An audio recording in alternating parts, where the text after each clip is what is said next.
अस्सलाम वालेकुम everyone, my name is Mohammad Hamad and welcome to my YouTube channel medical hub. आज की वीडियो में हम डुफास्टन टैबलेट के बारे में डिस्कस करेंगे। बहुत ही इफ़ेक्टिव टैबलेट है फीमेल से रिलेटेड।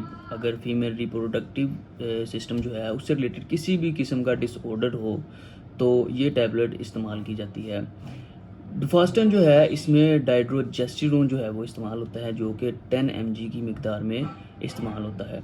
डाइड्रोजेस्टिरोन एक सिंथेटिक वर्जन है प्रोजेस्टिरोन का। प्रोजेस्टिरोन जो है ये एक कुदरती केमिकल है जो औरतों की जो बॉडी है उसमें रिलीज़ होता है। ये केमिकल बेसिकली क्या करता है, ये रिप्रोडक्टिव सिस्टम को कंट्रोल करता है। रिप्रोडक्टिव सिस्टम के जितने भी काम हैं वो इस केमिकल के रिलीज़ होने की वजह से होते हैं, यानी जैसे रेगुलर मेंसेस होते हैं इस केमिकल के रिलीज़ होने की वजह से होते हैं। इसके अलावा नॉर्मल ब्लीडिंग जो होती है वो भी इस केमिकल के रिलीज़ होने की वजह से होती है। इसके अलावा जो इनफर्टिलिटी है उसका जो ख़तरा होता है वो भी इस केमिकल की वजह से ख़त्म हो जाता है वो और फर्टिलिटी जो है वो बढ़ जाती है।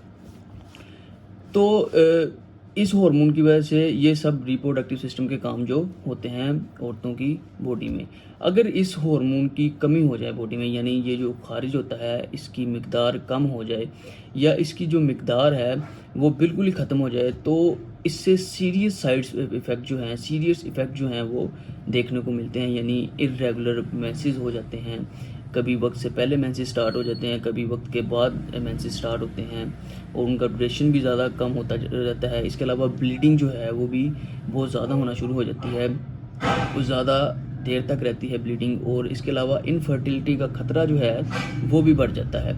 तो इन कंडीशंस को ट्रीट करने के लिए हम डुफास्टन टैबलेट जो है वो रिकमेंड करते हैं। डुफास्टन टैबलेट डाइड्रोजेस्टिरोन इसमें इस्तेमाल हुआ है, 10 mg इसकी मिकदार है और ये सेम उसी तरह फंक्शन करता है जिस तरह प्रोजेस्टिरोन करता है। ये क्या करता है कि जो रिप्रोडक्टिव सिस्टम है औरतों का उसको नॉर्मल लेवल पे ले आता है, यानी जो उनका नॉर्मल लेवल है, नॉर्मल काम है उन पे ले आता है। यानी मेंसेस जो है वो अपने वक्त पे होना शुरू हो जाते हैं, रेगुलर हो जाते हैं। इसके अलावा जो ब्लीडिंग है वो बिल्कुल नॉर्मल होती है और जो इनफर्टिलिटी का खतरा है वो भी कम हो जाता है। तो ये टैबलेट जो है बहुत ही इफ़ेक्टिव है औरतों के लिए। अगर उन्हें कोई भी ऐसे मिसाइल जो मैंने आपको बताए हैं, ऐसा मिसाइल कोई भी उनको है तो वो इस टैबलेट को इस्तेमाल कर सकते हैं। इसकी डोज मैं आपको थोड़ी देर तक बताऊंगा।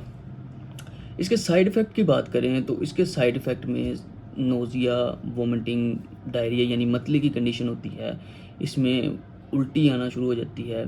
इसके अलावा आपका दिल ख़राब होता है, आपको सर में बहुत ज़्यादा दर्द होती है, चक्कर आते हैं। इसके अलावा आपको रैशेज़ हो जाते हैं बॉडी पे, आपको ख़ारिश होना शुरू हो जाती है।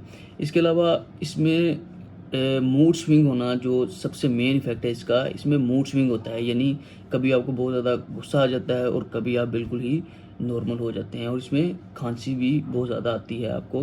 ये इसके साइड इफ़ेक्ट हैं जो कॉमन साइड इफ़ेक्ट हैं, यानी कोई भी टैबलेट आप इस्तेमाल करते हैं उसके साइड इफ़ेक्ट होते हैं। इसी तरह डुफास्टन जो है इसके भी साइड इफ़ेक्ट आपको देखने को मिलते हैं जो कि कॉमन है, लेकिन कुछ इसके सीरियस साइड इफ़ेक्ट भी होते हैं। सीरियस साइड इफ़ेक्ट में क्या होता है कि आपको वेजाइनल ब्लीडिंग जो है वो बहुत ज़्यादा स्टार्ट हो जाती है। इसके अलावा आपको क्रैम्प्स यानी मसल्स क्रैम्प्स जो हैं वो शुरू हो जाते हैं, स्टमक में बहुत ज़्यादा पेन होती है, आपके सर में बहुत ज़्यादा दर्द शुरू हो जाती है। तो अगर आपको सीरियस साइड इफ़ेक्ट जो मैंने आपको लास्ट में 2-3 बताए हैं अगर ये आपको शो हों तो फ़ौरन आप जाके डॉक्टर से मशवरा करें। ये थी आज की वीडियो। इंशाल्लाह नेक्स्ट वीडियो में मुलाकात होगी। अल्लाह हाफ़िज़।